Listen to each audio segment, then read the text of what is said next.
तो 4 कैमरे लेकर जाएंगे। अपनी माता जी के जब चरण छूने गए थे तब कैमरा लेकर गए थे। कि आस्था का विषय मैंने कहा ना, मैं तो भगवान राम, मैं तो आध्यात्मिक प्रवचन बचपन से करती हूँ। अब क्या भाजपा से सर्टिफिकेट मांगने की जरूरत है क्या किसी को? अगर कोई मांगता क्या मोदी जी की दुकान सजाने के लिए थोड़ी ना देश के लोग राम का उपयोग करें? कहते हैं राम को हम लाए। अरे भगवान राम कण-कण में, कि भगवान राम जी सबको लेके आए हैं। भगवान राम जी को लाने की किसकी हैसियत आज देश में हो गई जो ये उंगली पकड़ के कहते हैं भगवान राम को लाएंगे? तो ये तो भगवान राम का अपमान करते हैं। और इतने ही बड़े भगवान राम के भक्त है तो पहले संजय निषाद जी को मंत्री पद से हटाए। नहीं करते, केवल वोटबाजी है, केवल नफरतबाजी है। भाजपा का केवल एक ही काम है, चंदा दो और धंधा लो। भाजपा का एक ही काम है, राम राम जपना और पराया माल अपना। झारखंड की राजधानी रांची के कांग्रेस भवन में कांग्रेस पार्टी की राष्ट्रीय प्रवक्ता साधना भारती ने प्रेस वार्ता कर पीएम मोदी पर जमकर कसा तंज। कहा मोदी जी पूजा करने जाएंगे तो 4 कैमरा लेकर जाएंगे। अपनी माता जी के चरण छूने गए तब कैमरा लेकर गए थे। किसी जगह जाते हैं कैमरा लेकर, किसी गरीब के यहाँ खाना खाने जाते हैं तो दिखाने के लिए कैमरा लेकर जाते हैं। और कहा मैं तो आध्यात्मिक प्रवचन बचपन से करती हूँ, अब क्या बीजेपी से सर्टिफिकेट मांगने की ज़रूरत है? किसी को अगर कोई राम मंदिर में जाना चाहे तो कभी भी जाए, नेता विधायक सब लोग गए पर उसी दिन जाना सही है? कहते हैं भगवान राम को हम लाए, भगवान राम को लाने की किसकी हैसियत है? कहा। और राम मंदिर में भूमि घोटाला हुआ है उसके बारे में क्या कुछ कहा, सुने। लगता है पीक पर है, 2-3 दिन चुनाव प्रचार के यहाँ बचे हैं, 25 तारीख को वोटिंग है। इंडिया गठबंधन ने कर्मठ जुझारू प्रत्याशी आदरणीय यशस्विनी सहाय जी के रूप में रांची को देने का काम किया है। आदरणीय सुबोधकांत सहाय जी का अनुभव और आदरणीय यशस्विनी सहाय जी की कर्मठता यहाँ चुनाव लड़ रही है और हम उसी के सहारे चुनाव जीतेंगे, क्योंकि अनुभव भी बहुत जरूरी है और कर्मठता भी बेहद आवश्यक है। आज हर युवा चाहता है कि युवा राजनीति में आगे आए, इसीलिए हमने एक युवा और सुशिक्षित और एक नारी को चुनाव में उतारने का काम किया। साथ ही साथ इंडिया गठबंधन ने जो समरसता की भावना दिखाते हुए जो हमारे निर्णय हम पूरा, जो हमने अपने मैनिफेस्टो में कहा है वो हम पूरा करेंगे। चाहे वो प्रत्येक महिला जो परिवार की प्रमुख हो उसको साल के 1 लाख रुपए हो, जो युवा ग्रेजुएट हो उसको साल के 1 लाख रुपए देना हो, और SC ST OBC सहित सर्व समाज के कल्याण के लिए संख्या बल के अनुपात में बराबर की हिस्सेदारी देने के लिए जातिगत जनगणना कराने का जो हमारा निर्णय है वो भी हम सरकार बनते ही करने का काम करेंगे। महिलाओं को नगर निगम निकाय पंचायतों में 50% तक का आरक्षण हमने दिया और जब इंडिया गठबंधन की सरकार बनेगी तो सरकारी नौकरियों में 50% तक का आरक्षण देंगे, 25 लाख तक का मुफ्त इलाज देंगे। ये बातें लेकर हम जनता के बीच में जा रहे हैं। मगर अजीब सी बात देखिए कि जहां चुनाव बेरोजगारी पर, किसान समस्या पर, महिलाओं की समस्या पर लड़ा जा रहा है और जनता रोष में है। अभी मैं सभा करके आई हूं तो वहां देखा मैंने मार्केट में लोग रोष में चाहते हैं कि ये भाजपा का सत्ता से कैसे सुपड़ा साफ किया जाए, उसकी आज लोग विचार पर चल रहे हैं कि अब इंडिया गठबंधन ही ऐसा गठबंधन है जो भारतीय जनता पार्टी के एनडीए ठगबंधन को टक्कर देके इन्हें परास्त कर सकता है।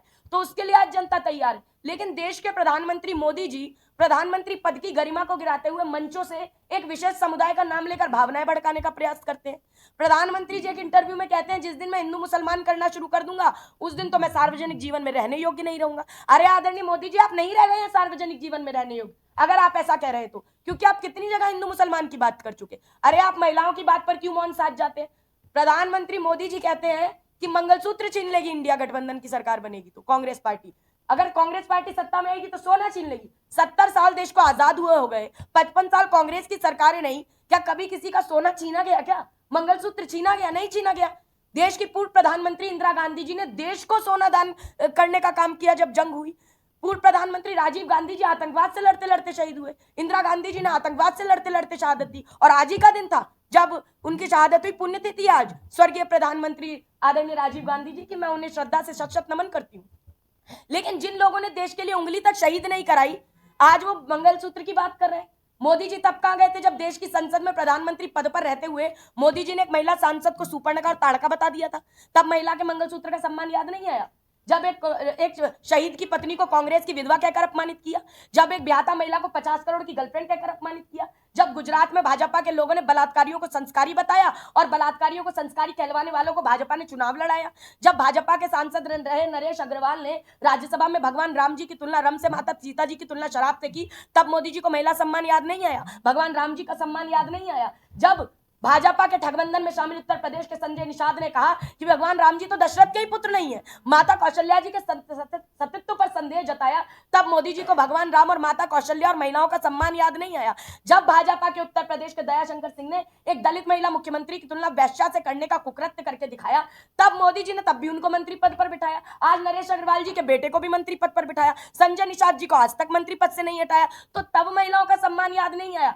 लेकिन मैं ये कहूंगी, मोदी जी, भाजपा और आरएसएस में ऐसे कई कार्यकर्ता नेता हैं जिन्होंने अपनी पत्नी को आजीवन वनवास पर भेजने का काम किया है। पहले उन्हें चुटकी भर सिंदूर और मंगलसूत्र की कीमत पहले समझाइए, उसके बाद झूठे उपदेश देश की जनता को देने का काम कराइए। एक छोटी सी बात कहूंगी, मैं बार बार सुन रही हूं, भाजपा कहती है राम मंदिर हमने बनवाया, जगह जगह जाकर राम के नाम पर बात करने की बात करते हैं। राम मंदिर के अंदर भूमि घोटाला हुआ, चंदा चंपत घोटाला हुआ, लाखों की जमीनें सेकंडों में करोड़ों की हो गई, तब वहां पर क्यों नहीं किसी पर कार्रवाई की गई? चंदा चंपत घोटाला किया तो क्यों नहीं उस समय पर कोई कार्रवाई हुई? और ये कहते हैं राम मंदिर हमने बनवा दिया। साधना भारती कहती है राम मंदिर माननीय सुप्रीम कोर्ट के आदेश पर बना है। भाजपा ने तो सिर्फ नारा दिया था रामलला आएंगे, मंदिर वहीं बनाएंगे। विपक्ष ने और कांग्रेस ने पूछा तारीख कब बताएंगे, तो भाजपा ने कह दिया था कि राम मंदिर उनके एजेंडे में नहीं है। राम मंदिर की तारीख न्यायालय वाले बताएंगे और राम मंदिर भी न्यायालय वाले बनाएंगे। तो जब न्यायालय के आदेश पर राम मंदिर बनाया तो क्यों भाजपा वाले राम के नाम पर छल करने का काम करते हैं, भगवान राम जी के नाम पर धोखा करने का काम कर रहे हैं? राम किसी की बपौती नहीं है, राम सबके हैं जो राम में आस्था रखते हैं, जो राम को मानते हैं, जो राम की पूजा करते हैं, जो राम को अपना समझते हैं, राम उनको अपना समझते हैं, और जो राम को अपनी बपौती मानते हैं उनका अंत होना एक दिन निश्चित है। ये बात मैं कांग्रेस की राष्ट्रीय प्रवक्ता साधना भारती नहीं कह रही, ये बात भाजपा की पिछड़े वर्ग की कद्दावर नेत्री उमा भारती जी भी कह चुकी हैं। मोदी जी का है कि पूजा करने जाएंगे तो 4 कैमरे लेकर जाएंगे। अपनी माता जी के जब चरण छूने गए थे तब कैमरा लेकर गए थे। किसी जगह पर जाते हैं तो कैमरा लेकर जाते हैं। किसी गरीब का खाना खाने भी जाएंगे तो दिखाने के लिए कैमरा लेकर जाते हैं। लेकिन देखिए, आस्था का विषय, मैंने कहा ना, मैं तो भगवान राम, मैं तो आध्यात्मिक प्रवचन बचपन से करती हूँ। अब क्या भाजपा से सर्टिफिकेट मांगने की जरूरत है क्या किसी को? अगर कोई राम मंदिर में जाना चाहते हो कभी भी जाएं, और हमारे नेता विधायक सब लोग गए, लेकिन क्या उसी दिन जाना बहुत जरूरी था? क्या मोदी जी की दुकान सजाने के लिए थोड़ी ना देश के लोग राम का उपयोग करें? कहते हैं राम को हम लाएं। अरे भगवान राम कण कण में, भगवान राम जी सबको लेके आए हैं। भगवान राम जी को लाने की किसकी हैसियत आज देश में हो गई जो ये उंगली पकड़ के कहते हैं भगवान राम को लाएंगे? तो ये तो भगवान राम का अपमान करते हैं। और इतने ही बड़े भगवान राम के भक्त है तो पहले संजय निषाद जी को मंत्री पद से हटाए, नरेश अग्रवाल के बेटे को मंत्री पद से हटाकर दिखाएं, और राम मंदिर में जो भूमि घोटाला हुआ उन सबको, जो चंदा चंपत घोटाला करा रखा है, उनको ट्रस्ट में शामिल किया हुआ है, उनको हटाकर दिखाएं। और ओबीसी, SC ST जिन लोगों ने अग्रणीय भूमिका निभाई थी राम मंदिर आंदोलन में, चाहे वो रितंबरा जी हो, उमा भारती जी हो, स्वर्गीय कल्याण सिंह जी रहे हो, या विनय कटियार जी हो, वो लोग आज ट्रस्ट में कहाँ हैं? उनको शामिल कराइए, तब हम मानेंगे आप भगवान राम जी का सम्मान करते हैं, पिछड़ों का सम्मान करते हैं। ये किसी का सम्मान नहीं करते, केवल वोटवादी हैं, केवल नफरतवादी हैं। भाजपा का केवल एक ही काम है, चंदा दो और धंधा लो। भाजपा का एक ही काम है, राम राम जपना और पराया माल अपना।